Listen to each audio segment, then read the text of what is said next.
Quero ouvir as vozes da igreja cantando isso. Levante as suas mãos. E todo meu coração, todo meu coração é teu, é todo teu. E todo meu coração, todo meu é teu. Escute algo com o seu espírito.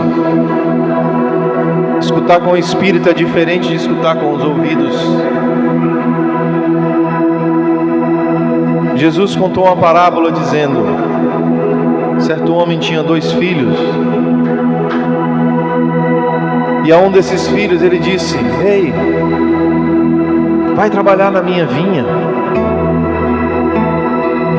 E prontamente aquele filho disse: claro, pai, eu te amo. Você é tudo para mim. Eis-me aqui, me envia. Pode ter certeza, pai. No final do dia, quando você retornar, eu terei feito um bom trabalho. Esse mesmo pai foi ao seu outro filho e disse: filho, vá trabalhar hoje na minha vinha. E esse filho disse: pai, hoje eu não posso. Hoje eu não estou afim, eu não estou bem, eu estou na bad. Eu não vou. Mas no final do dia, quando aquele pai retorna para sua fazenda, ele vê um trabalho muito bem feito. Mas o filho que disse que ia, não foi. Ele perguntou: quem fez esse trabalho? O filho que disse: eu não vou, foi esse que depois se arrependeu e disse: meu pai é digno do meu trabalho, eu vou trabalhar para ele. O que eu quero dizer é que nos momentos de adoração, muitas vezes nós nos emocionamos e dizemos: oh Deus, eu te amo, Tu és tudo para mim. Ah, eis-me aqui, Jesus, eu quero fazer a Tua vontade. Mas o que importa na verdade é se quando você sai desse lugar, você continua dizendo sim para o seu Senhor todos os dias. Certa vez um profeta disse algo tão duro para Israel. Disse: povo, o Senhor está dizendo, vocês me honram com seus lábios, mas o coração de vocês está tão longe de mim. Nós somos, irmãos, tão emocionados com a música, mas Deus está dizendo: mais vale a tua obediência.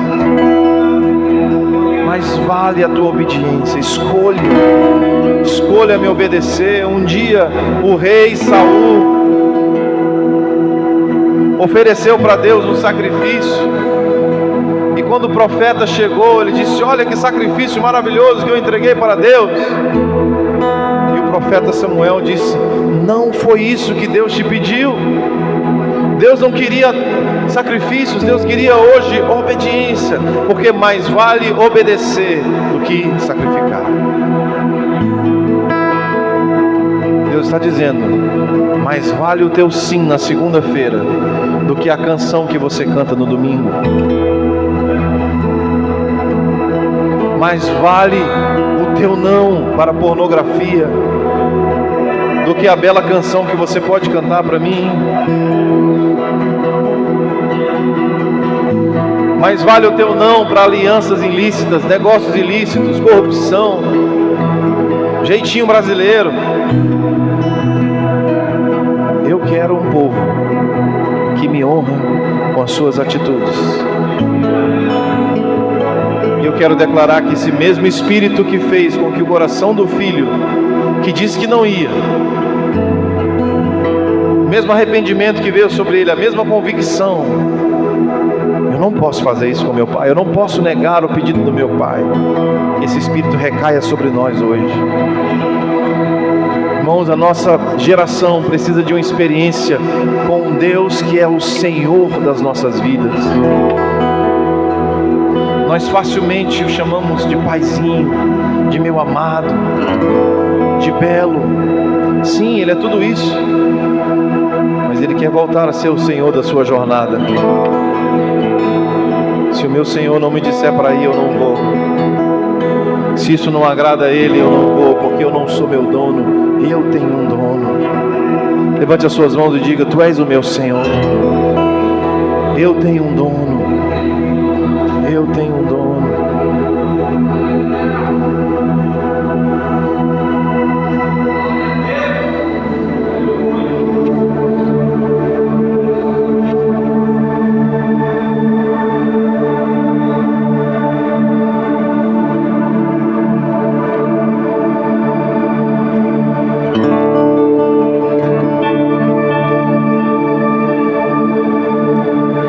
Tu és santo, santo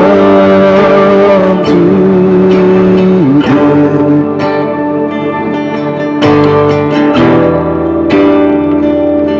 Tu és santo, santo Deus.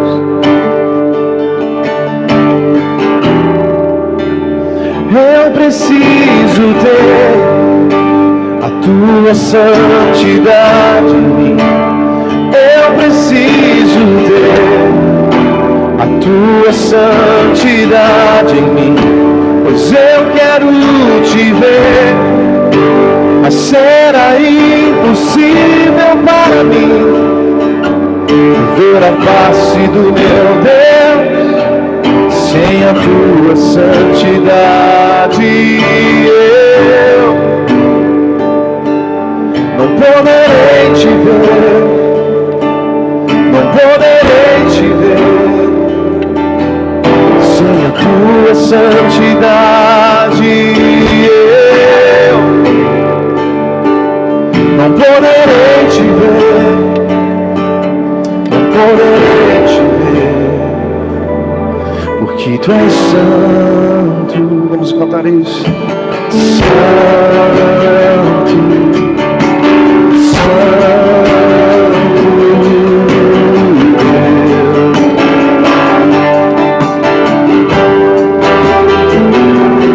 Tu és santo, santo Deus. Aumente o volume da sua voz. Declare: Tu és santo, santo Deus. Oh, oh, oh. Tu és santo, santo Deus. Diga: eu preciso ter. Se eu preciso ter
terra está cheia da sua glória.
Pois eu quero te ver, mas será impossível para mim ver a face do meu Deus sem a tua santidade.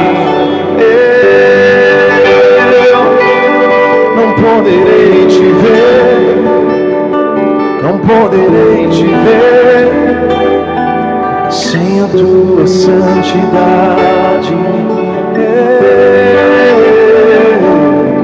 Não poderei te ver, não poderei te ver. Coloque as suas mãos sobre o seu coração.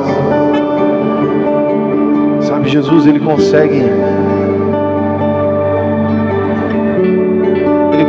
sondar os nossos corações. Ainda a palavra não nos chegou à boca e Ele já conhece aquilo que nós vamos falar.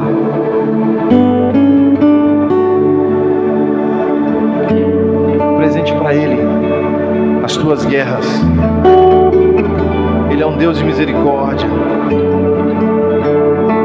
A Bíblia diz que Ele rejeita o orgulhoso, mas Ele dá graça ao humilde. Receba a graça de Deus sendo humilde, dizendo: Deus, sem você eu não consigo vencer. Graça de Deus para vencer.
Encha minha vida, Espírito,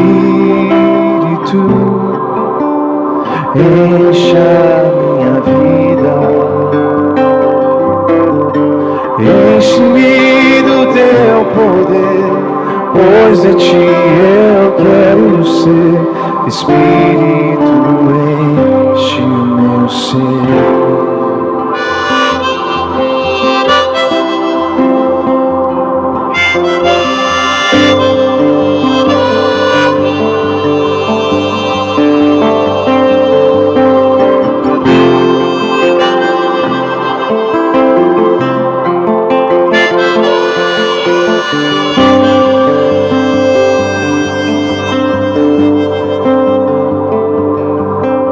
Espírito,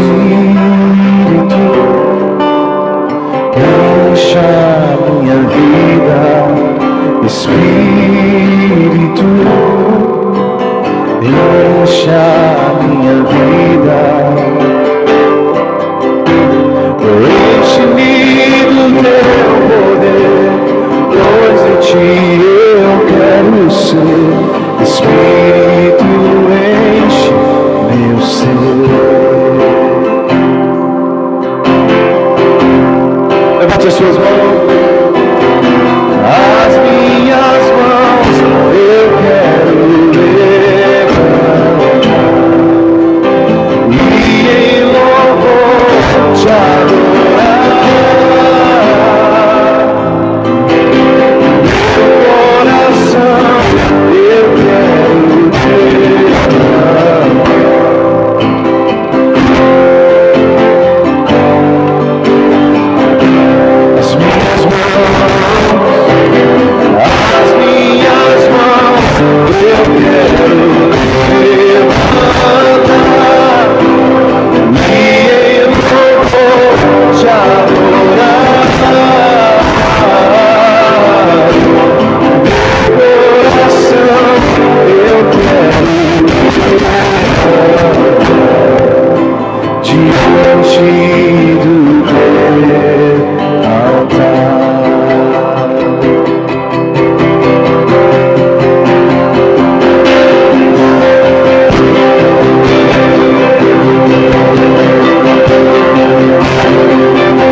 e em louvor.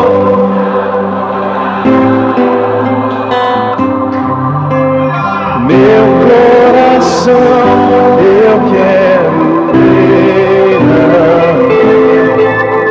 diante do teu altar.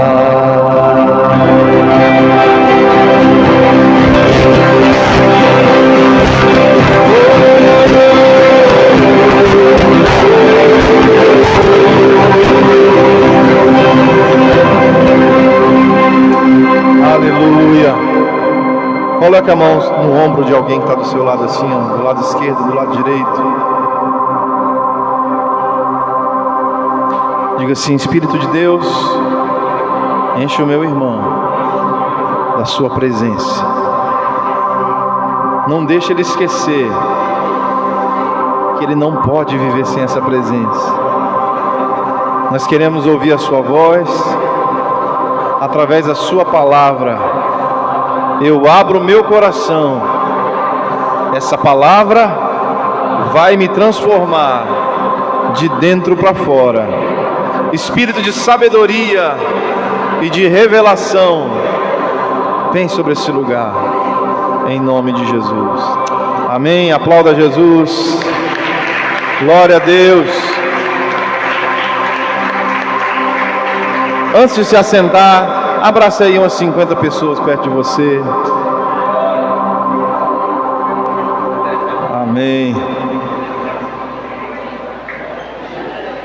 Vamos puxar o cabo só para não ficar realimentando.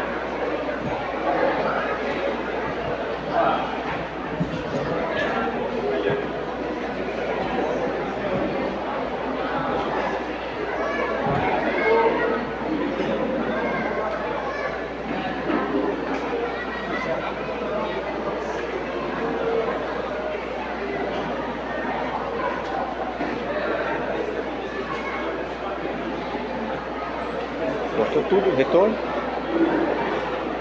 Retorno.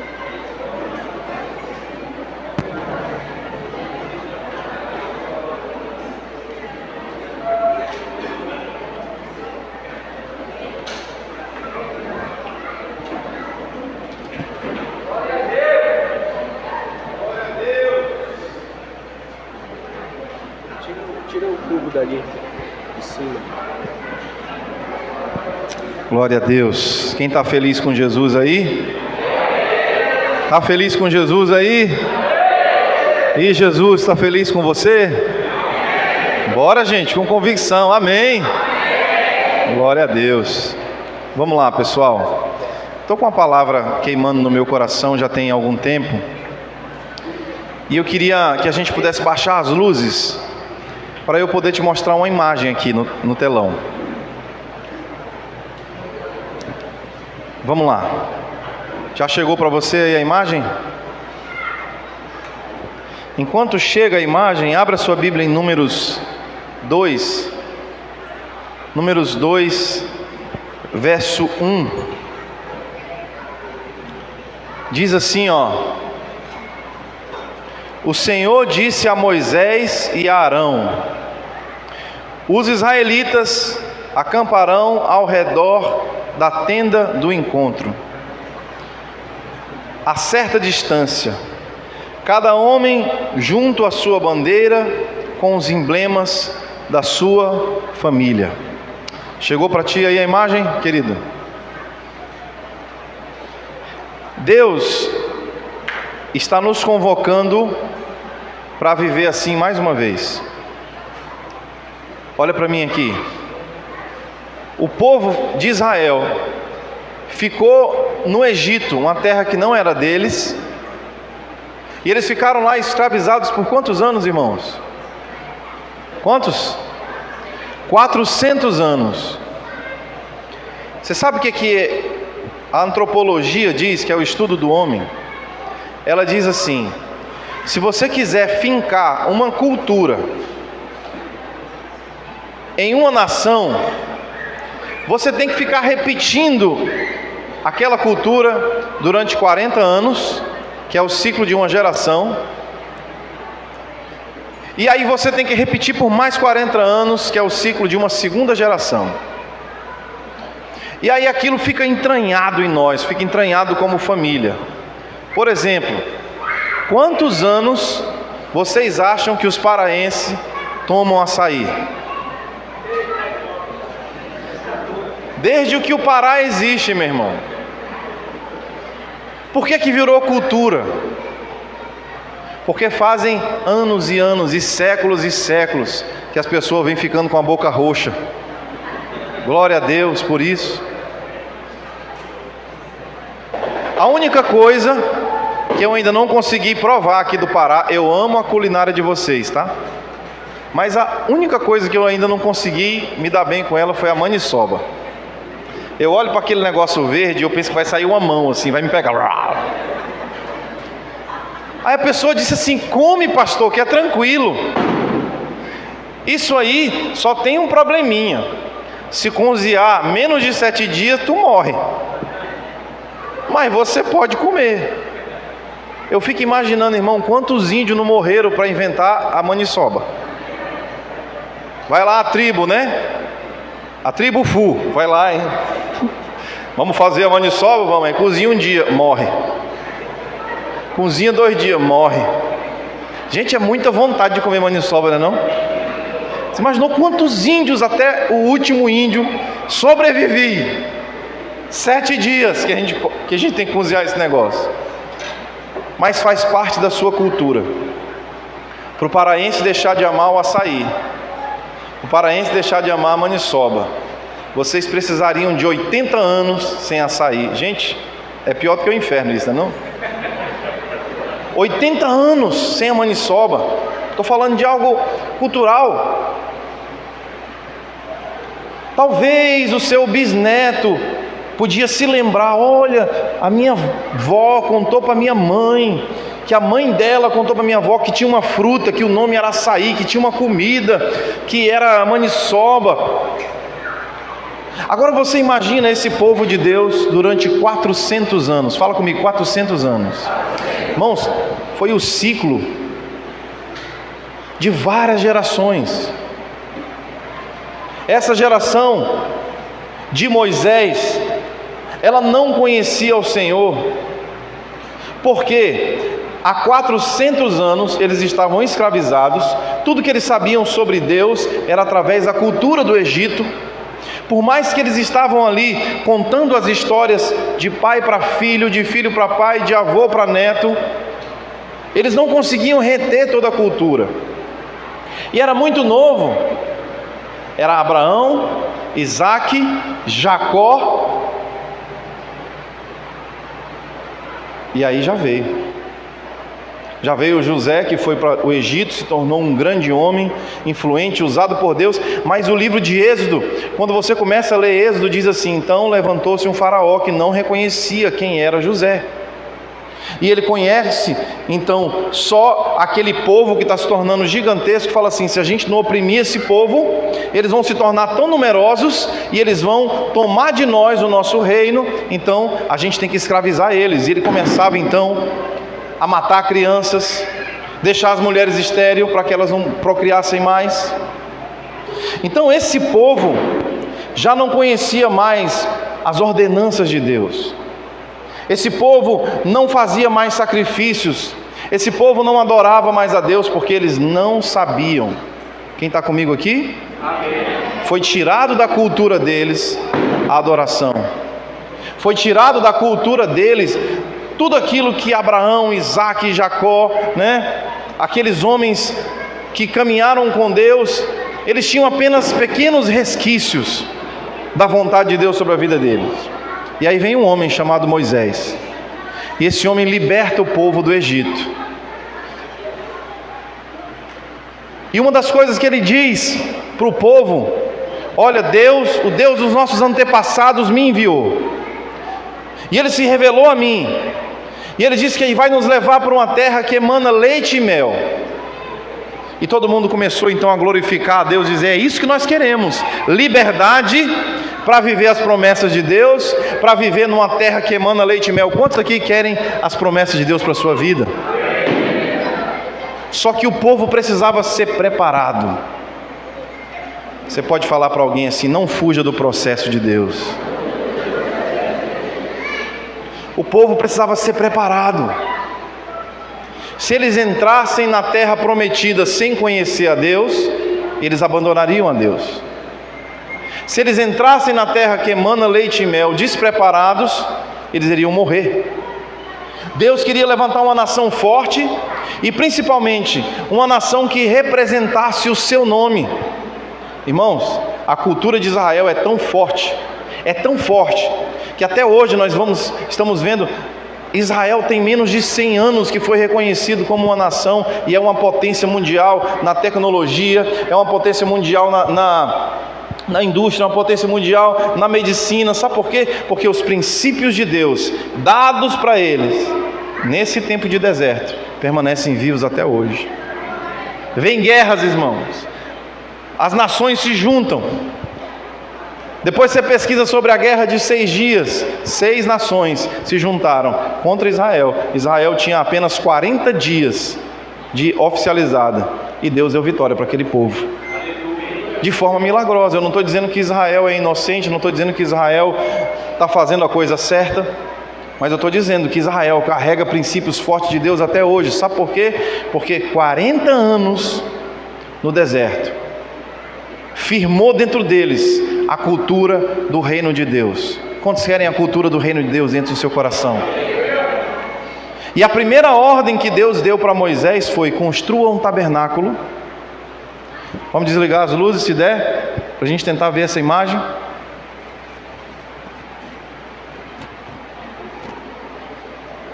Eu pedi para a inteligência artificial mostrar como que seria. Alguém pode ajudar a apagar as luzes aqui? Será que dá certo? Ou desliga também o data show?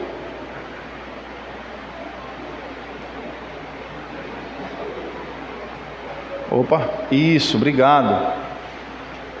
Essa aqui dá para desligar também? Não dá, né? Está aí o tabernáculo. Era uma tenda muito simples, feito de pele de animais. E você pode ver que a ordenança de Deus foi: cada família deve... Isso, obrigado. Olha o que a inteligência artificial fez. Maravilhoso, né? Você está vendo as tendas lá atrás? Aqui, talvez você não consiga ver, mas tem milhares e milhares de pessoas prostradas diante da glória de Deus. Você sabe quantos habitantes tinham no deserto acompanhando Moisés? Praticamente 1.600.000 pessoas. Irmão, você imagina 1.600.000 pessoas sendo guiados sem microfone, sem grupo de WhatsApp. Como é que a gente faria, meu irmão? E Deus deu uma ordem para ele: cada homem vai pegar a sua família e vai habitar com a sua família ao redor da presença de Deus. Porque ao redor do tabernáculo, ao redor desse lugar onde Deus era adorado, o povo contemplava o fogo, que significava a glória de Deus. O povo era guiado pela presença de Deus que ficava lá dentro daquele tabernáculo, a Arca da Aliança. E era assim que o povo era discipulado. Era assim que o povo recebia a cultura que Deus tinha para ele. Pode acender as luzes agora, por favor. Quem está entendendo o que eu estou falando, irmãos? Então, o que Deus está nos convocando para fazer nesses dias? Como é que a gente vai conseguir contemplar a glória de Deus? Vivendo uma vida ao redor da presença. Fala comigo: Espírito Santo, me ajuda a viver uma vida ao redor da tua presença.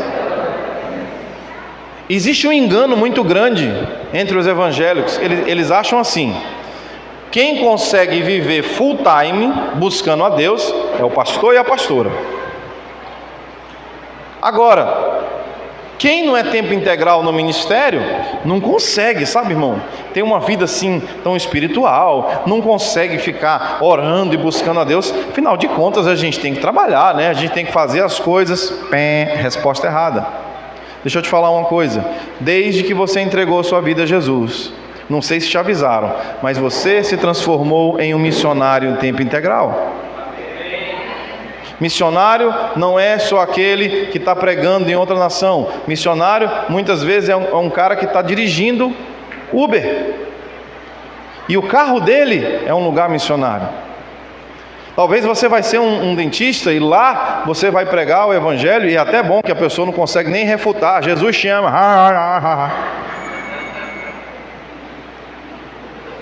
Tem um pastor amigo meu que ele foi advogado por muitos anos. Ele disse: Daniel, Deus já me usou muitas vezes com sabedoria, quando casais me procuraram para se divorciar, e Deus me usava com sabedoria e eles reatavam. Irmãos, você acha que Deus só cura as pessoas através de milagres? Você acha que o avanço da medicina é o que? A graça de Deus pura e viva entre nós, irmãos. Deus usa os médicos, e Deus quer que você entenda que se você for médico, se você for um professor, se você for um motorista de aplicativo, se você for apenas uma mãe em tempo integral, esse é o teu ministério, esse é o teu chamado, e você vai viver ao redor da presença de Deus, glorificando a Deus. Deus não deu só uma ordem: Moisés, pega os sacerdotes, tá? E eles têm que ficar bem perto da presença. Esses têm que ficar. Agora os outros, Moisés, não importa, eles podem botar a casa deles onde eles quiserem. Não, era todo o povo. Todo o povo foi convocado, e eles precisavam ficar a uma distância que os olhos deles pudessem contemplar a glória de Deus. O Espírito Santo está convocando a verdadeira igreja de Jesus para retornar ao lugar onde a presença de Deus é o centro da sua existência. Irmãos, nós podemos ser modernos, nós podemos pintar a parede de preto, nós podemos ter coreografia, som, luz, irmãos, nós podemos ter a melhor estratégia de discipulado, mas se nós perdermos a direção do Espírito Santo, nós deixamos de ser igreja. Nós passamos a ser um clube social. Nós passamos a ser uma aglomeração de pessoas cantando músicas e dando ofertas. O que faz de nós diferente é a presença do Espírito Santo. Quem pode dizer amém? Amém. A igreja precisa ser liderada pelo Espírito Santo, e somente investindo tempo na presença de Deus, nós teremos acesso a essa direção. Então, o que esse povo fazia? 40 anos no deserto, sem comida. Deus providenciava a comida. Sabe por quê? Eles estavam perto da presença. Sem água. Deus fazia a água sair da rocha. Sabe por quê? Porque eles estavam sendo guiados pela presença. Ai, que saudade de comer uma carne. Deus mandava milhares e milhares de codornas. Você já viu tantas codornas para 1.600.000 pessoas? E eles estavam namorando e fazendo menino e crescendo gente. E Deus alimentava o povo. Ai, que vontade de comer um pãozinho, mas não tem uma padaria. Deus mandava o maná. Sabe por quê? Estava perto da presença de Deus. Meu Deus, essa roupa está ficando velha. Acordava no outro dia, a roupa crescia, as sandálias cresciam, a provisão de Deus vinha, porque o povo estava alicerçado aonde? Ao redor da presença de Deus. Meus amigos, quando nós vivemos uma vida liderada pelo Espírito Santo, aquela impulsividade de orar só para pedir coisa vai embora, porque Ele nos supre. A gente fica tão encantado com esse fogo da glória, que a gente não precisa ficar vivendo uma vida de pedintes, porque a presença de Deus vai nos suprindo. Esse encontro com a santidade de Deus precede, você chamá-lo de amigo. Vou te mostrar isso aqui, um texto que eu amo nas Escrituras. Abra aqui Êxodo 33, versículo 7. Êxodo 33, versículo 7. Olha o que acontecia aqui. Moisés costumava montar uma tenda do lado de fora do acampamento e chamava essa tenda de tenda do encontro. Quem quisesse consultar ao Senhor ia a essa tenda fora do acampamento.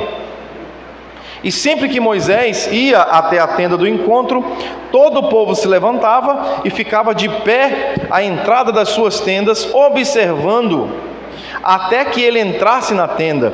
E assim que Moisés entrava na tenda, a coluna descia, a coluna de nuvem descia e ficava à entrada da tenda, enquanto o Senhor falava com Moisés. Gente, uma nuvem da glória de Deus repousava sobre o lugar onde Moisés e Deus estavam conversando. A nuvem que traz a direção que você precisa não está nos livros, não está no conselho dos coaches, está no relacionamento com Jesus. Moisés, você imagina, a Bíblia diz que Moisés era o homem mais manso que já pisou na terra.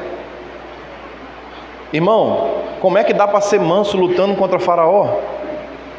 Como é que dá para ser manso lidando com um problema de 1.600.000 pessoas obstinadas, sem educação, analfabetas, que não conhecem a Deus? Eles não tinham regra nenhuma, não tinha lei. Por isso que Deus mandou aqueles 10 mandamentos, para pelo menos eles terem um código de conduta. Porque assim, pisou no meu calo, eu te mato. E aí se tu matou o fulano, eu vou lá e me vingo, eu mato você. E aí um roubava a mulher do outro, e o outro ficava com não sei o quê, ele roubava a fazenda do outro, era uma loucura.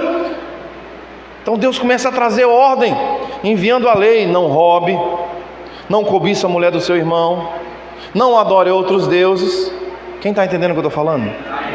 Ali é só o começo, mas Jesus é a revelação exata de quem Deus é, e hoje nós temos as escrituras completas para nos guiar. Você pode dizer amém? Essa é a nossa cultura. Então, quando o povo via a coluna da nuvem parada na entrada da tenda, todos prestavam adoração em pé, cada qual na tenda com a sua própria família. E aqui, se você lidera qualquer coisa na sua vida, meu irmão, pega essa dica. O povo era arrastado pelo exemplo do seu líder.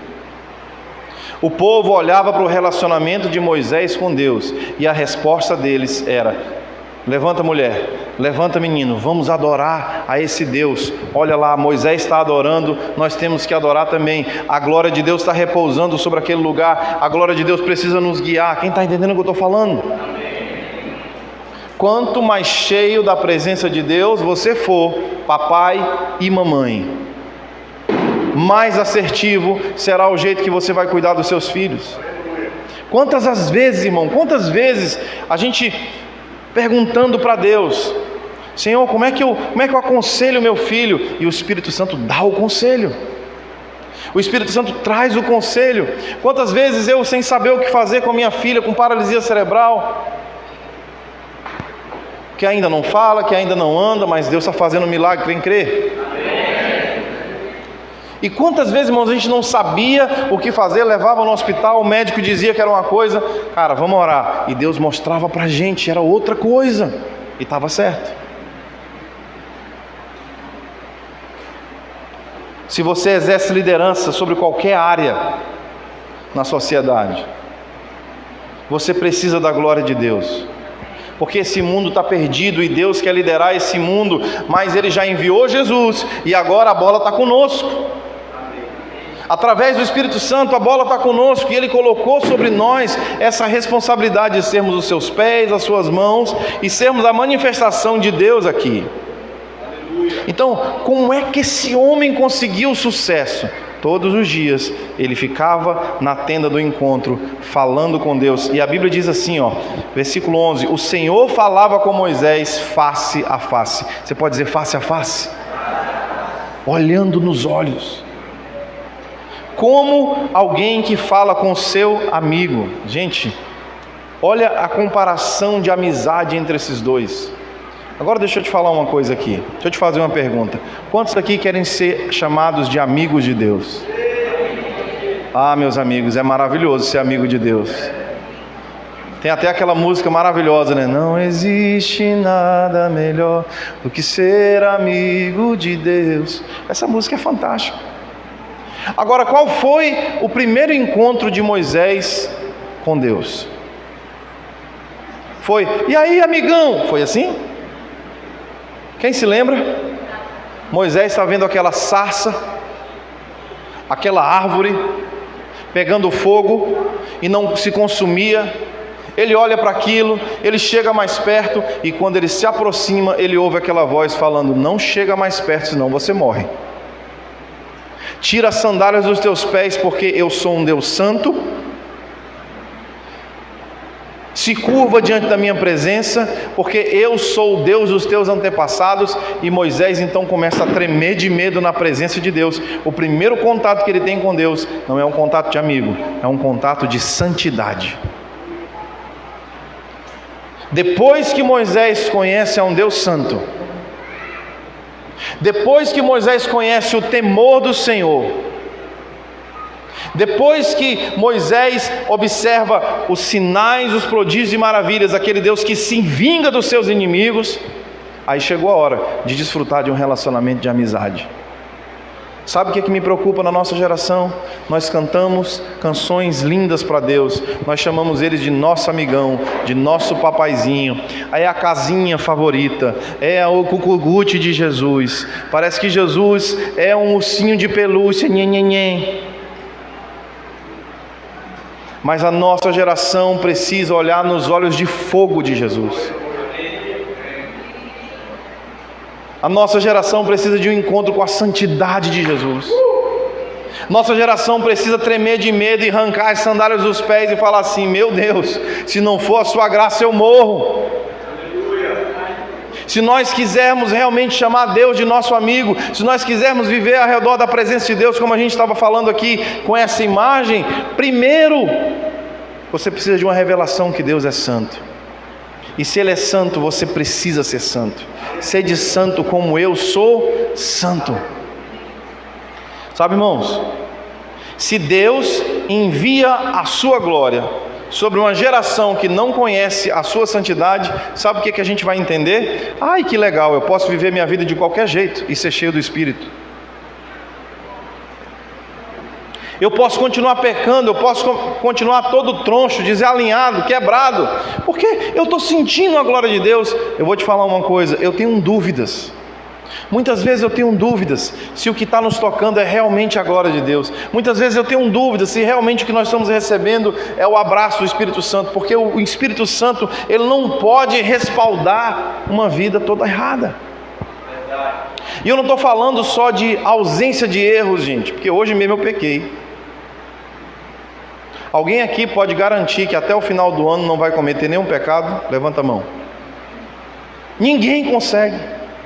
É por isso que a gente precisa da graça de Deus, mas eu estou falando sobre o entendimento do pecado. Muitas pessoas, elas não se sentem nem mal quando pecam. Elas não sentem mal, porque já se acostumaram tanto com o pecado ao seu redor. É como o Eli, o sacerdote. Ele fica vendo o pecado no filho, no outro filho, ele fica vendo as prostitutas entrando no templo, e aí a oferta de Deus sendo roubada, e aí ele olha uma vez, olha a segunda, olha a terceira vez, ele vai se acostumando, até o dia que Deus fala assim: teu ministério acabou, vou tirar de você. Quem está comigo aqui, gente? Quem está entendendo o que eu estou falando? Eu não estou falando de podes ou não podes. A nossa geração quer perguntar na internet: pode fazer uma tatuagem? Pode fazer tal coisa, pode vestir aquilo, pode beber aquilo, pode fumar aquilo. Deixa eu falar uma coisa para você. Esse povo que vivia ao redor da presença, eles eram guiados pela presença de Deus. Eles não precisavam ficar só ouvindo o que pode ou o que não pode, porque a presença de Deus guiava eles para o lugar certo. Quem tem o Espírito Santo de Deus na sua vida, quando coloca aquela roupa que não agrada a Deus, quando ela se olha no espelho, algo no interior dela vai dizer assim: não. Quando alguém te oferece uma coisa ilícita, algo no teu interior vai dizer assim: não. Eu nunca me esqueço, quando eu tinha 14 anos de idade mais ou menos, eu tive um encontro com Jesus. E foi um encontro com Jesus muito forte. E de vez em quando, antes desse encontro com Jesus, eu ia para a casa dos meus colegas, e a gente ia fazer trabalho em grupo, e um desses meus colegas achava as revistas pornográficas do irmão mais velho, que estava escondido debaixo da cama, e a gente ficava reunido lá, olhando aquelas fotos, aquelas imagens, aquelas cenas picantes. E para mim, eu voltava feliz e satisfeito para casa. Mas depois daquele encontro com Jesus, no primeiro trabalho que a gente fez depois das férias, quando eles abriram as revistas e que eu coloquei os meus olhos, algo dentro de mim ficou amargo. Algo dentro de mim ficou estranho. O meu corpo sentia vontade de ver, os meus olhos sentiam vontade de ficar cobiçando aquilo, mas dentro de mim tinha um gosto amargo. E eu voltei para casa sem saber o que estava acontecendo comigo. Eu voltei para casa triste. Eu lembro que meu pai parou na moto, buzinou, eu subi na moto, triste, fui para casa. E eu fui perguntar para minha mãe: mãe, olha, tinha umas coisas erradas que a gente fazia, e hoje quando eu fui fazer, eu senti uma tristeza. O que é isso? Ela falou assim: filho, você lembra do que aconteceu com você no acampamento de jovens? Agora o Espírito Santo habita em você. Irmãos, agora existe uma lei dentro de nós, nos guiando para aquilo que é correto, nos guiando para aquilo que é honesto. Sabe de uma coisa, irmãos? Nós precisamos voltar a ouvir a voz do Espírito Santo, a direção do Espírito Santo em todas as coisas. Quem quer isso? Amém. Não dá para viver uma vida seca, irmãos. Não dá para viver uma vida sem a direção de Deus. Abra sua Bíblia em Josué 3, versículo 1. Josué 3, versículo 1 até o 5.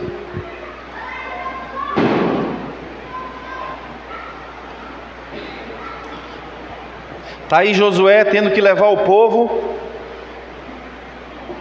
para atravessar o Jordão. E Josué então assume uma missão muito difícil. Ele tem que substituir o maior líder de todos os tempos. Eita, meu irmão, pensa numa coisa difícil. Irmão, está ruim demais para os jogadores da seleção brasileira. Sabe por quê? Porque estão comparando eles direto com a seleção de 94, com a seleção de 2002. Você imagina como deve ser ruim para eles?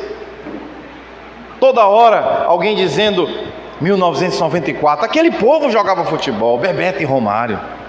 2002, Ronaldinho Gaúcho, Ronaldo Fenômeno, Kaká, isso é aquela seleção. Tem gente até com saudade dizendo: ô Senhor, era verdade. Você imagina a pressão que estava sobre Josué?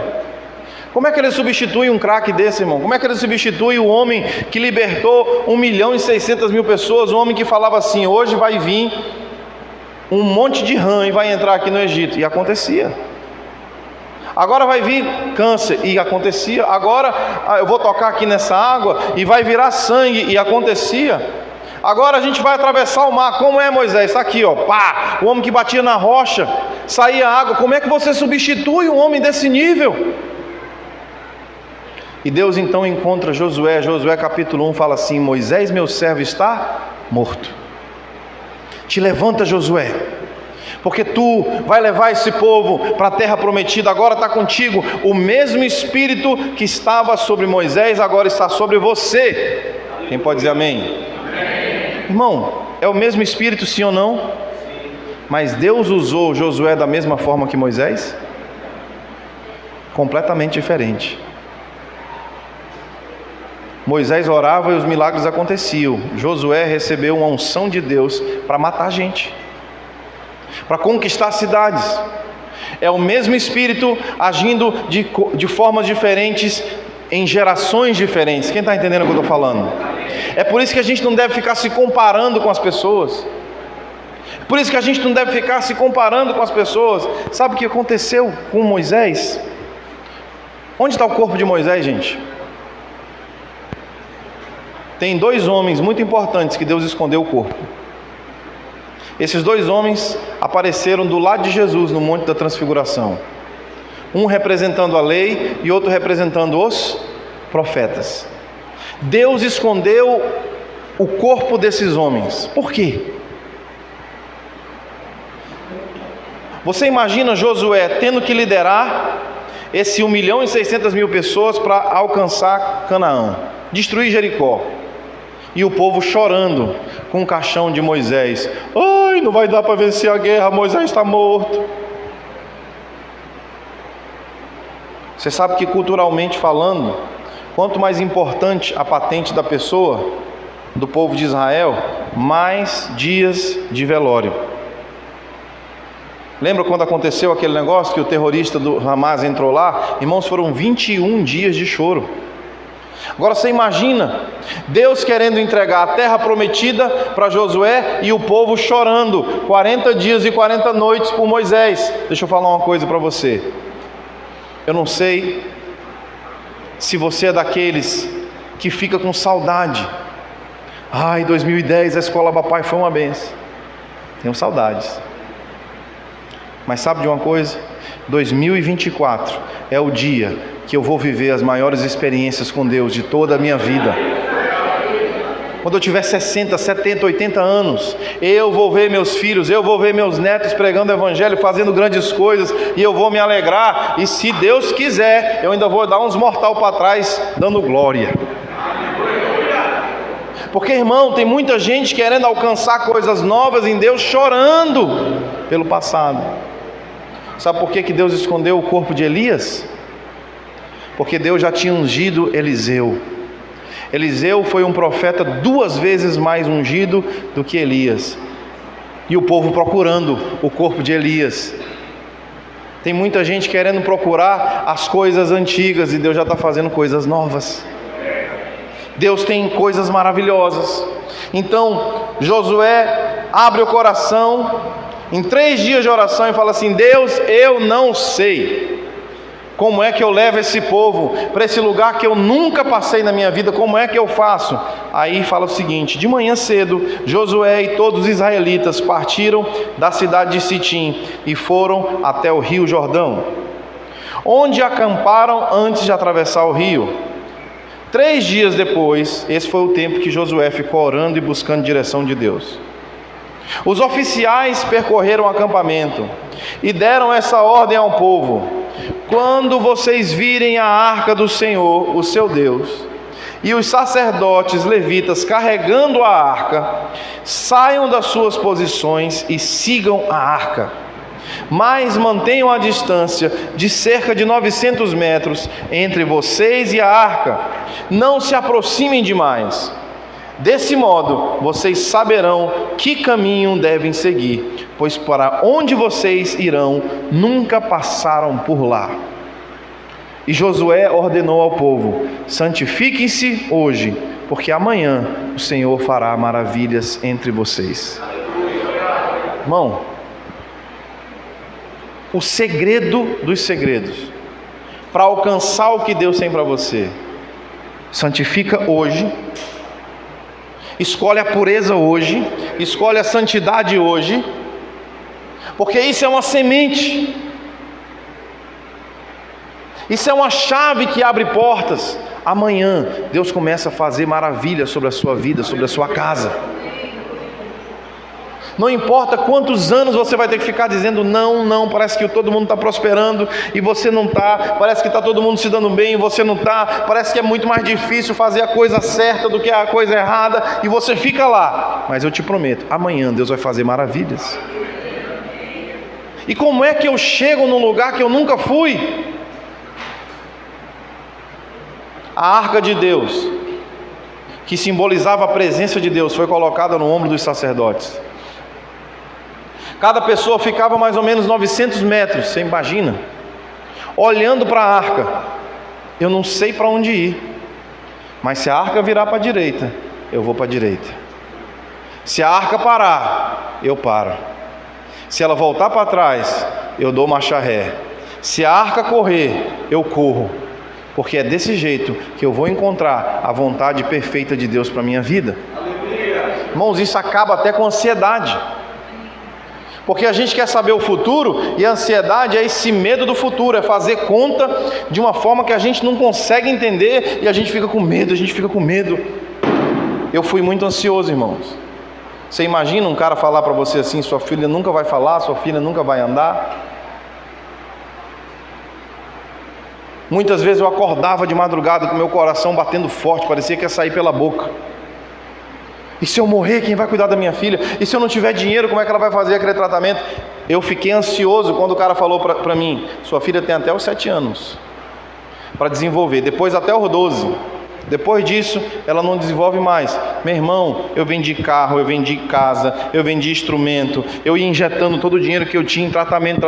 Afinal de contas, eu tinha um cronômetro correndo ao contrário.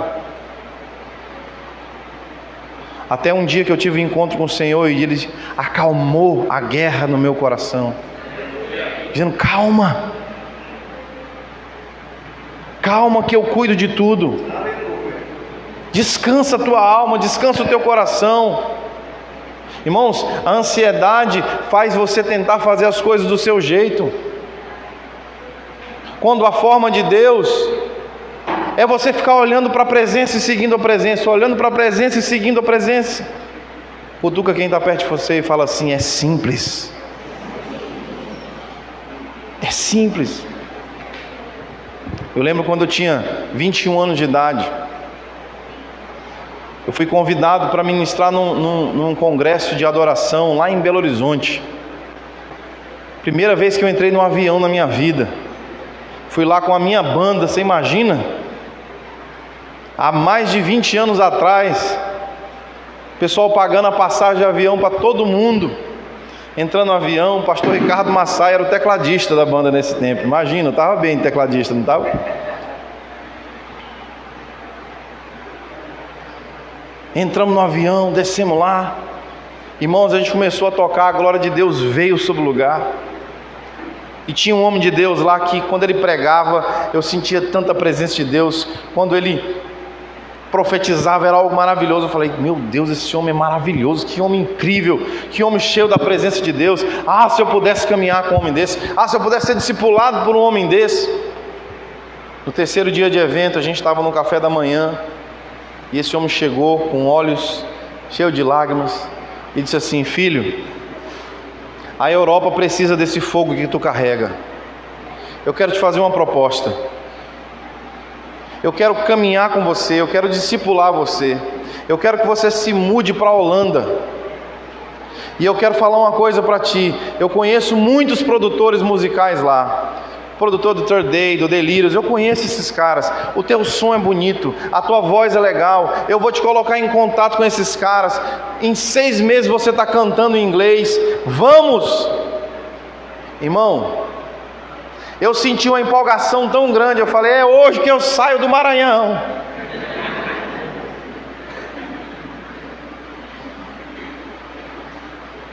De repente veio aquele gosto amargo. Eu falei: não, Espírito Santo, não. Aquele gosto amargo. Irmãos, era uma proposta maravilhosa. Morar na Europa, ganhar em euro, aprender a falar inglês, rodar as nações da terra, andar com um homem admirável. Mas naquele dia eu vi a proposta virando para a esquerda e a arca de Deus virando para a direita. Deus dizendo: segue a minha voz. Irmãos, eu paguei um preço bem alto para seguir a voz de Deus. Paguei um preço bem alto para seguir a voz de Deus. E algumas vezes, quando eu e minha esposa recém-casados, a gente estava com vergonha de ficar andando em cima de uma motinha bis, vergonha de não ter dinheiro para comprar uma máquina de lavar, ia na casa da sogra, aproveitava, filava uma boia, né? E eu lembro que algumas vezes eu, ajoelhado lá, eu falava: Deus, eu acho que eu errei, porque eu poderia estar na Europa agora, morando lá e vivendo coisas incríveis lá. E o Senhor diz assim para mim: e quem disse que a minha presença só te guia para coisas lindas e fáceis? Irmãos, para esse povo conquistar a terra prometida, Deus não mandou um anjo para lutar no lugar deles, não. Deus deu capacidade para que eles vencessem os inimigos. E foram anos e anos de guerra, anos e anos de luta. E se o povo pecava, Deus dava vitória para o inimigo.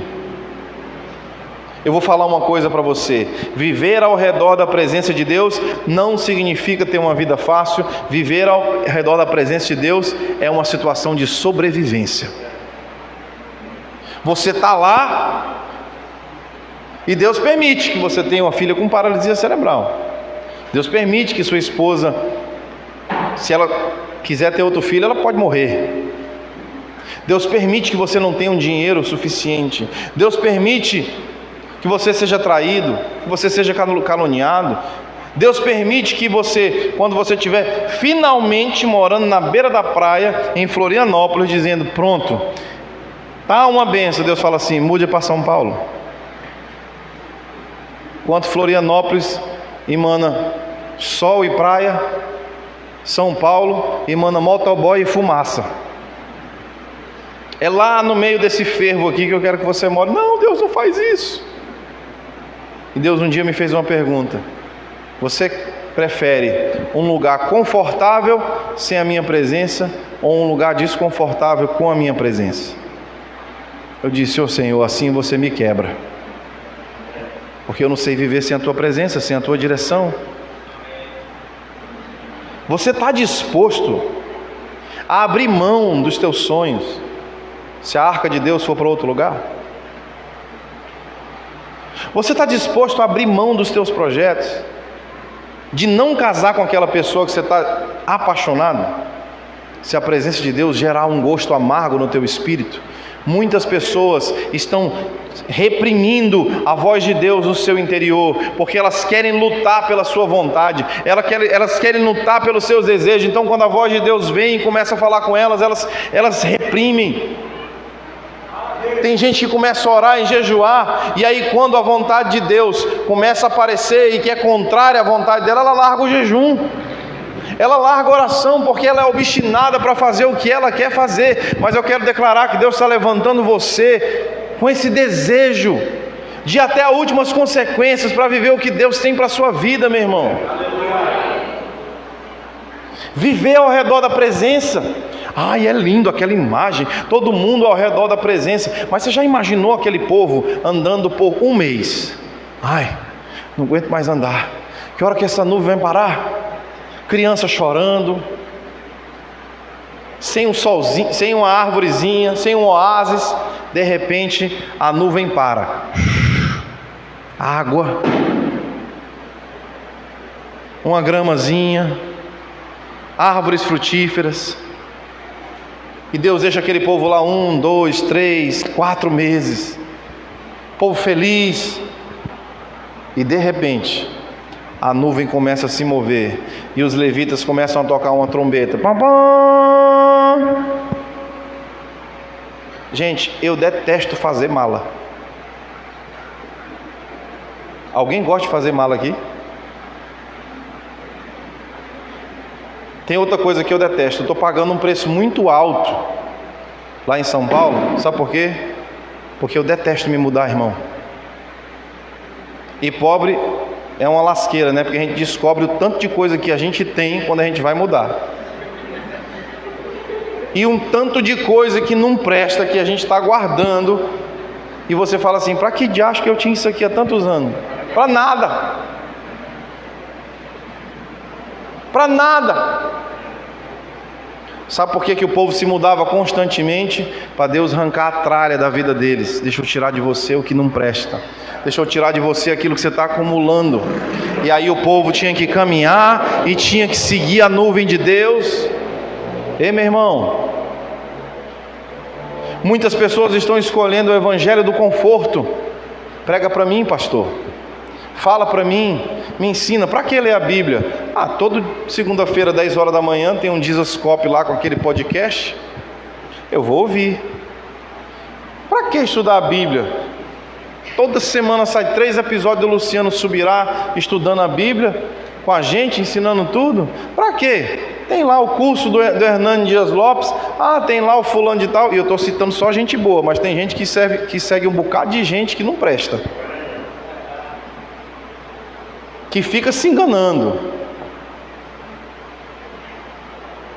Lá em São Paulo, eu disse ontem, se você quiser uma igreja para gays, tem.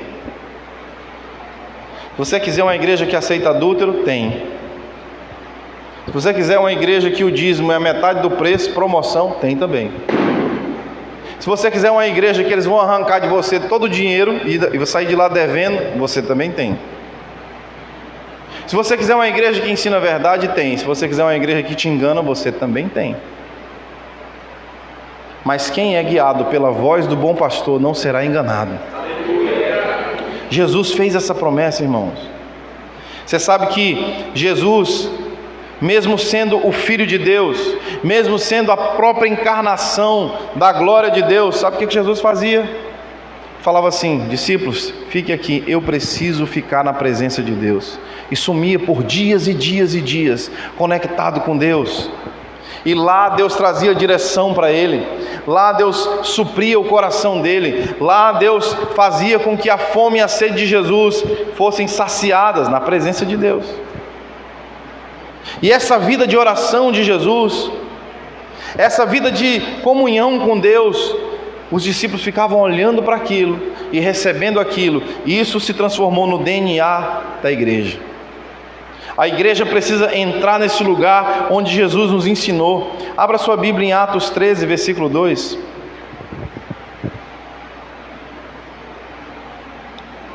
Atos 13, versículo 2, diz assim: enquanto adoravam ao Senhor, fala bem alto, enquanto adoravam ao Senhor e jejuavam, disse o Espírito Santo. Para aí. Qual é o terreno fértil, irmãos? Qual é a atmosfera perfeita para a voz do Espírito Santo vir? Adoração, oração, jejum. Era o estilo de vida deles, da igreja. Separem-me Barnabé e Saulo para a obra que eu tenho chamado. Assim, depois de jejuar e orar, tinha oração antes da voz de Deus e tinha oração depois da voz de Deus, porque vai que é a minha carne, vai que é a minha emoção. Aí a gente te envia com convicção para o teu destino. Irmão, sem oração, sem jejum, sem uma vida ao redor da presença, a gente vai criando planos, programações que Deus nunca nos falou para fazer. A gente vai mandando pessoas e vai ungindo pessoas e vai levantando pessoas e vai formando líderes de uma forma que Deus nunca nos mandou para fazer. E aí quando a coisa quebra, aí quem foi disse para você colocar óleo sobre a cabeça daquele cara? Quem foi que disse para você começar esse projeto? Eu não estou lá, eu não fiz. Irmãos, olha o que é que acontece aqui. Atos capítulo 16, versículo 6, presta atenção nisso.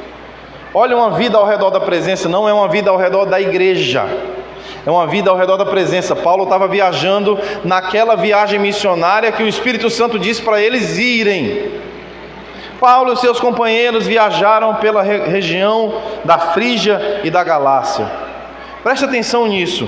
Tendo sido impedidos pelo Espírito Santo de pregar a palavra na província da Ásia. Espera aí, gente. O Espírito Santo mandou ir, e agora o Espírito Santo está falando: eu não quero que você pregue. Mas esse povo vai morrer. Ai, eu amo esse povo. Mas eu não quero que você pregue para esse povo. Quem está entendendo o que eu estou falando, irmãos? Viver uma vida ao redor da presença é como o povo no deserto olhando para a arca. Deus mandou ir, eu vou. Deus mandou parar, eu paro. Gente, muitas vezes a gente acha que o Espírito Santo botava uma amarra na garganta desses apóstolos e eles saíam fazendo a vontade de Deus de forma perfeita. Não, irmãos. Aqui são homens iguais a mim e você. Paulo tinha uma convicção: eu vou pregar na Ásia e eu vou fazer a obra de Deus na Ásia. Eu tenho essa convicção muito forte. Deus disse: não é o tempo. Quando chegaram na fronteira da Mísia, tentaram entrar na Bitínia, segunda cidade, mas o Espírito Santo de Jesus também os impediu. Então contornaram a Mísia e desceram em Trode. Durante a noite, Paulo teve uma visão. Aí vem a direção exata de Deus.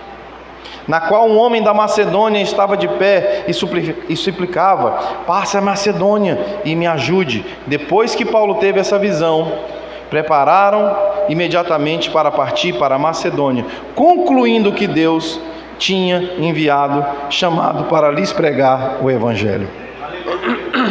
Irmãos, existem muitas pessoas obstinadas para fazer aquilo. É o meu chamado, é o ministério, e eu vou, e eu sou valente, e eu quero, e eu passo por cima de tudo. Você está vendo aí a confusão que está acontecendo nas igrejas brasileiras? Você está vendo um monte de gente dizendo: o meu líder me extorquiu, o meu líder abusou de mim espiritualmente. Sabe o que é isso? É gente sem direção do Espírito Santo, fazendo coisas. Deus mandou fazer, pastor, mas eu acho que não é. E quem você acha que você é, meu irmão? Só obedece, bora. E aí você vai tendo um monte de gente decepada, um monte de ovelha perdendo pelo para cima e para baixo, líderes obstinados que não sabem reavaliar a jornada, não sabe se sentar e falar assim: tentei fazer aquela coisa, opa, deu ruim, tentei fazer aquela outra coisa, peraí, eu preciso de uma visão,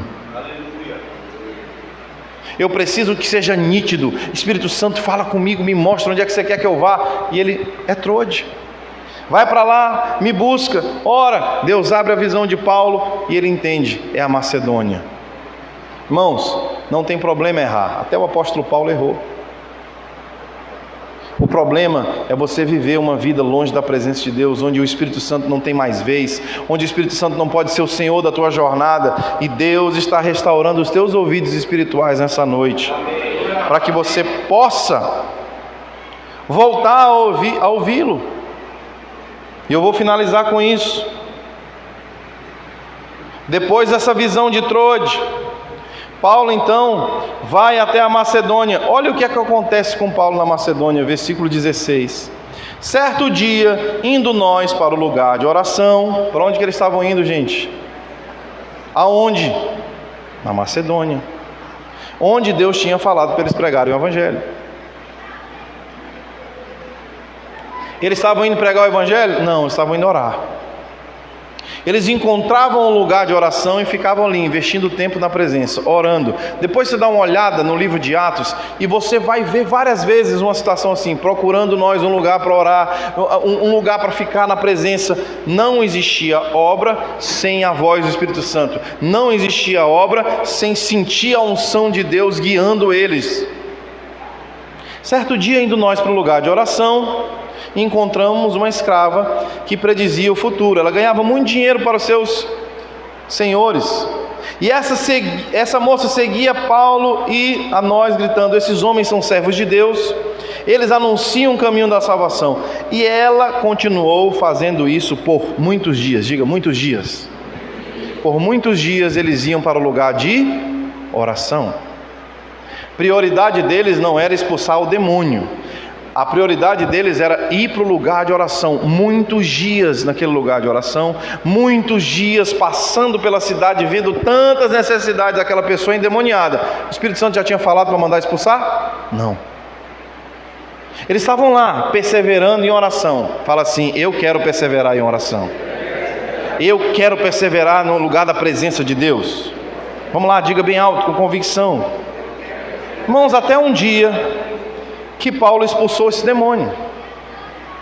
E o que foi que aconteceu? O povo aplaudiu ele? Não. Chibata, meu irmão. Porque obedecer a Deus muitas vezes vai te levar para um lugar de aparentes derrotas. Esses homens foram espancados, foram presos, foram jogados dentro de uma prisão. Versículo 25 diz assim: mas por volta de meia-noite, Paulo e Silas estavam orando. De novo. Orava de manhã, ouvia a voz de Deus, expulsou o demônio, deu ruim, eu estou todo arrebentado, sem conseguir dormir de madrugada. O que é que eu faço? Eu armo a minha tenda ao redor da presença, orando e cantando hinos de louvor a Deus. E os outros presos estavam ouvindo. Irmãos, esses homens não viviam para pregar o Evangelho. Esses homens viviam para orar e buscar a Deus na sua presença. Pregar o Evangelho era a parte B. Pregar o Evangelho era a consequência de uma vida cheia da presença de Deus. Amém. Se você não sente o desejo de pregar o Evangelho, desconfie que você não está orando, que você não ama a Deus. De repente houve um terremoto tão violento que os alicerces da prisão foram abalados. Imediatamente todas as portas se abriram e as correntes caíram. E o carcereiro acordou e, vendo aquelas portas arrebentadas, desembanhou a sua espada para se matar, porque pensava que os presos tinham fugido. Mas Paulo gritou: não faça isso, nós estamos aqui. Daniel, por que a prisão se abriu e Paulo não saiu? O Espírito Santo falou para sair. O Espírito Santo abriu as portas, mas existia um temor tão grande que eles permaneceram lá, até que Paulo descobriu que ele estava lá na Macedônia para que aquela família daquele carcereiro fosse salva. Disse: posso ir na tua casa? Vamos lá. Todo mundo foi batizado. Sabe o que foi que aconteceu? Paulo, depois que batizou todo mundo e pregou o Evangelho, versículo 35, diz assim: quando amanheceu, os magistrados mandaram os seus soldados ao carcereiro com esta ordem: solte esses homens. Paulo voltou para a prisão. Como é que Deus te liberta da prisão e tu volta para lá? Porque você vai onde a presença de Deus está. Você não vai para o conforto, você não vai para onde a tua convicção te diz, você vai para onde a presença de Deus está. E isso custa muito, irmãos. Salmo 51, versículo 10. Cria em mim, ó Deus, um coração puro, e renova dentro de mim um espírito inabalável, e não me expulse da tua presença, nem tires de mim o teu Espírito Santo. Devolve-me a alegria da tua salvação e me sustenta, ó Deus, com o espírito pronto a obedecer. Aleluia. Quem foi que escreveu isso? Rei Davi. Quando foi que ele escreveu isso? Depois do seu pecado. Depois que Natã disse: você é um homem pecador, a ira de Deus vem sobre você. Em nenhum momento Davi está dizendo: ó Deus, me deixa permanecer nesse trono. Ó Deus, não tira de mim a minha fortuna, não tira de mim o meu ouro, não tira de mim a minha prata, não tira de mim o meu status de rei. Ó Deus, é muito bom essa coroa na minha cabeça, eu mando e desmando, não tira de mim essa posição. Ele estava clamando e dizendo: me dá um coração puro e não tires de mim a tua presença, não deixa eu viver uma vida longe do teu espírito, porque eu sei, Senhor, que tudo que eu estou vivendo hoje é por causa da tua presença. É por causa daquele dia que eu decidi trazer a arca de volta para Jerusalém. Fica de pé no seu lugar, em nome de Jesus. Peço perdão aos irmãos por ter me estendido até 10h21 da noite. Mas a gente vem de tão longe, né, irmão? A gente precisa aproveitar, né? Olha,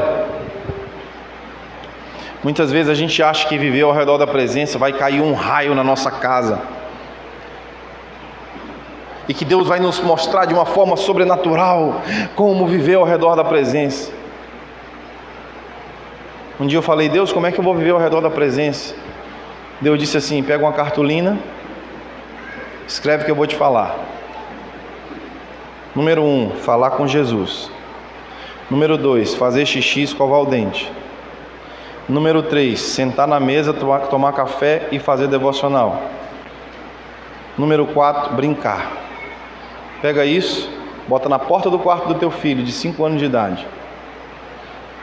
Ensina ele que a coisa mais importante do dia não é assistir desenho, nem sair correndo pela casa, é falar comigo. Irmãos, meu filho começou a estudar numa escola que não é cristã, porque a escola cristã que ele estudava ficava um pouco longe de casa. Eu não estava suportando mais dirigir tanto tempo em São Paulo. Então disse: Deus, me dá uma estratégia. E bem na frente da nossa casa tem uma escola, não é uma escola cristã, mas ele fez uma provinha lá e passou, ganhou 60% de desconto para estudar numa escola que é muito cara. A gente ficou orando e pedindo a Deus uma estratégia. E o Senhor disse assim: mais importante que uma escola cristã é um pai e uma mãe que vivem ao redor da presença. A responsabilidade de discipular essa criança é sua. Primeiro dia de aula, Deus me deu essa estratégia.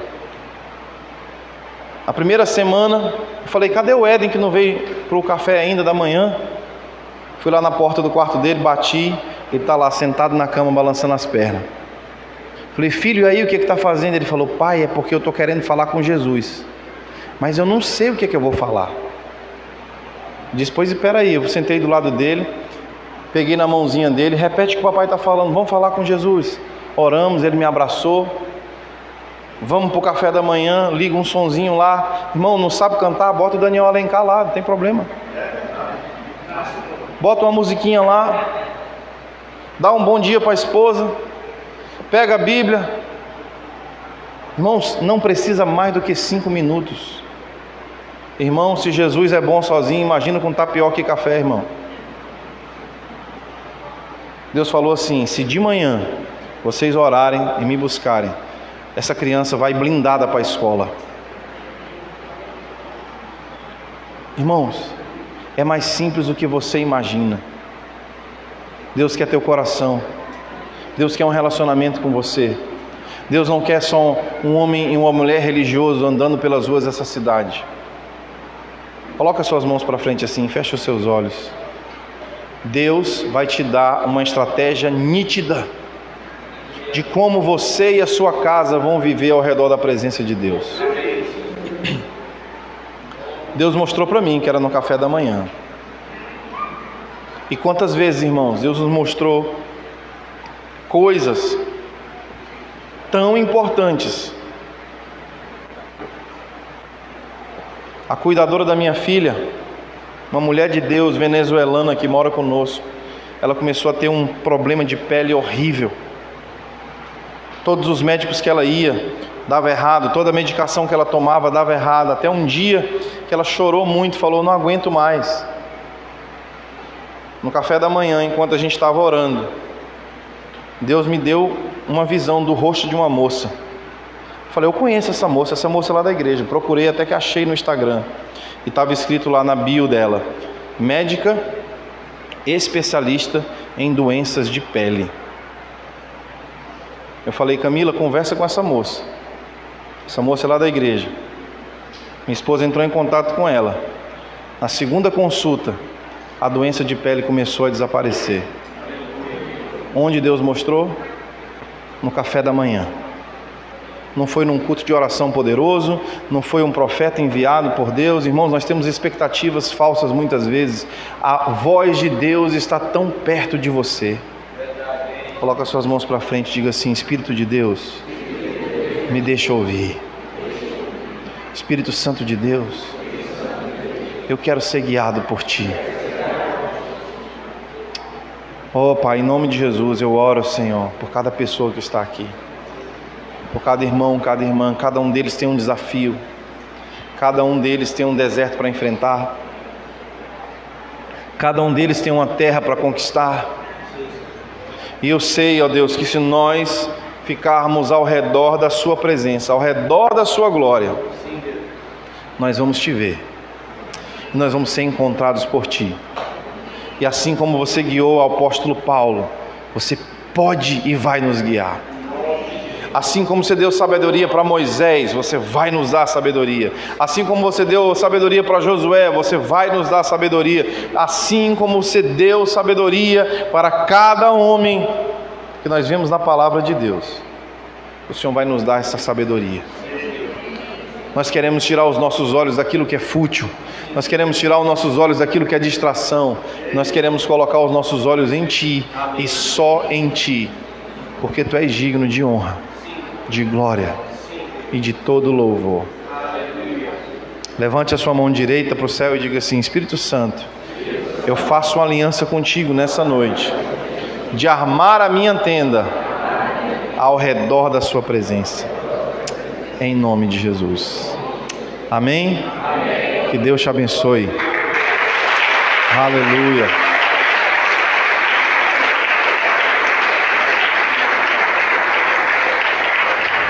Obrigado aos pastores dessa casa pelo convite. Obrigado, meu irmão, por todo açaí investido na minha vida. Obrigado por terem me ouvido até agora. Espero voltar aqui em breve, em nome de Jesus. E vou fazer um pedido para vocês, irmãos. Amanhã eu ainda vou pregar 2 vezes. Por isso, no final do culto, não fica chateado comigo, mas eu não vou conseguir tirar foto com vocês, tá bom? Ontem eu fiquei um tempão tirando várias selfies aqui. Então seria muito legal poder tirar foto com todo mundo. Mas são 10h30 da noite, a gente precisa prestigiar o jantar na casa do irmão, viajar até Castanhal. E amanhã a gente tem um compromisso bem cedo. Quando você ouvir uma música minha, quando você se lembrar de mim, ore por uma pessoa chamada Laila Esperança. Nós precisamos de um milagre nesse mês de setembro.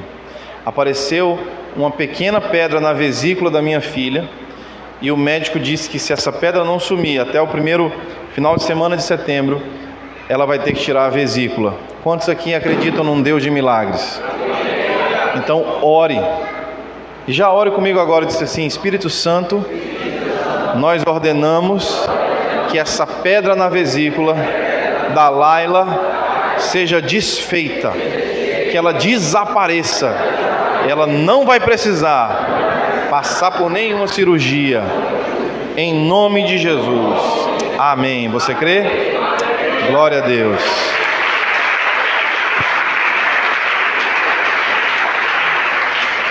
Obrigado, pastor. Muito obrigado. Glória a Deus. Quem está feliz com Jesus aí, diz amém. Um tempo atrás eu inventei isso aqui, irmãos. Falei com o pastor, eu vi um pastor chamado John Bevere ministrando num tablet assim. E aí deu certo. E olha só, irmãos, como serviu hoje. Não foi? Glória a Deus, aleluia. Sente só um minutinho aí, irmãos. Nós já vamos finalizar, tá? Aleluia. Quem recebe essa palavra? Que maravilha. Que maravilha aquilo que a gente tem recebido nesses dias, irmãos. Eu assim, estou muito feliz por tudo isso que está acontecendo. O pastor Lucas estava tão preocupado comigo. Ô Jonas, você tá cansado, né? Você está cansado, né, Jonas? Vai para tua casa descansar. Eu falei: não, pastor, eu estou tranquilo. Quanto mais eu corro, mais eu descanso no Senhor. Aí eu brinquei com ele, né? Ainda aguentava mais uma conferência. Glória a Deus. Glória a Deus. Meus irmãos, só queria realmente reforçar. A gente vai precisar sair, né? Seria maravilhoso a gente poder ter esse tempo aí com fotos, fotografias, aproveitar o pastor Daniel, mas realmente ele está com a agenda um pouco corrida, então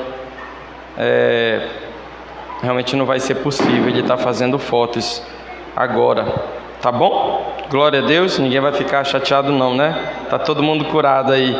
Meus irmãos, aqui a gente tem cantina, ainda tem cantina? Cadê a equipe da cantina? Tem cantina, tá? Você pode, como diz o Lucas ontem, ao invés de sair por aquela porta, você pode sair por essa aqui, tá? Compre lá, você vai estar abençoando todo o custo da conferência. Eu queria muito agradecer aqui os nossos irmãos que estão vindo das missões, tá bom? Cadê o povo de Vista Alegre, Saiteua, Santo Antônio, Marauá, Terra Alta, Castanhal, da IBSED, da Igreja da Paz. Olha aí, ó. Esqueci alguém, gente? Esqueci alguém, será? Você que foi esquecido, diz amém. Glória a Deus. Quero agradecer a vida do pastor Júlio, pastora Kátia, são os pastores sêniores do ministério, os nossos pastores. Veio aqui hoje também nos visitar. Gerlan com a Monique, líderes de jovens lá da sede, trouxeram uma parte dos jovens. Eu, quando caminho com jovens, eu trago só os mais bonitos. Mas eu não sei se tu fez isso também, mas eu fui lá na Igreja da Paz, lá do pastor, e levei só os bonitos.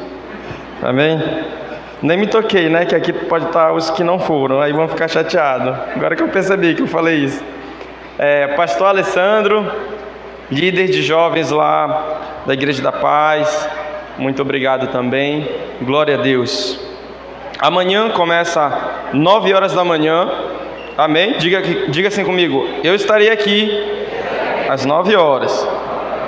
Você pode ficar à vontade para vir aqui. Glória a Deus. Eu queria orar pela vida do pastor Marcelo e a pastora Darly, tá bom? E eu queria chamar eles aqui no altar. Pastor Marcelo com a pastora Darly vão estar fazendo um encontro de pastores que acontece anualmente lá em Caldas Novas, né? Em Goiás. E eles vão estar viajando amanhã. Então nós como igreja precisamos abençoar a vida dos nossos pastores, né? Vai ser uma viagem de carro mesmo. O pastor vai no carro próprio. Eu acho que é mais de 2.000 km, né?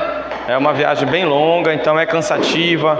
Nós precisamos orar, cobrir a vida dos nossos pastores, para que todas as coisas possam fluir, né? Que não haja nenhum empecilho. Glória a Deus. Amém. Glória a Jesus. Vamos orar pela vida deles, meus irmãos. Está chamando aqui o pastor Júlio para estar orando e abençoando a vida deles, tá bom? E depois a gente vai estar orando e encerrando, tá? Glória a Deus. Se eu pode orar encerrando também. Amém. Tá? Aí se eu quiser cantar, pregar também, fica à vontade. Brinca não. Graça e paz, povo de Deus. Boa noite. Vamos orar pelos pastores. Senhor, em nome de Jesus, nós não cremos, Senhor Deus, em agenda, nós cremos em propósito. Por isso, Senhor Deus, o Senhor tem um propósito com a ida do Marcelo e da Darliane até o Goiás. E oramos, Senhor Deus, para que já na estrada eles já consigam perceber a mão e a voz do Senhor sobre eles. Oramos por um tempo de descanso, um tempo de aprendizado, um tempo de compartilhamento e, acima de tudo, um tempo de cuidado do Senhor. Oramos, Senhor Deus, para que não só Marcelo e Darly tenham segurança nessa estrada, mas todos que estão transitando, indo e voltando, cheguem em paz ao seu destino. Nós abençoamos o povo de Deus, aqueles que vão voltar para casa agora, que vão pegar a estrada, vão para as vilas aqui perto, aqueles que vão voltar para Castanhal e eu também. Senhor, em nome de Jesus, se a Tua presença foi falada nessa noite, é com a Tua presença que nós queremos voltar para casa. Nós oramos agradecidos, abençoando cada um, em nome de Jesus, e você diz amém. Que Deus abençoe.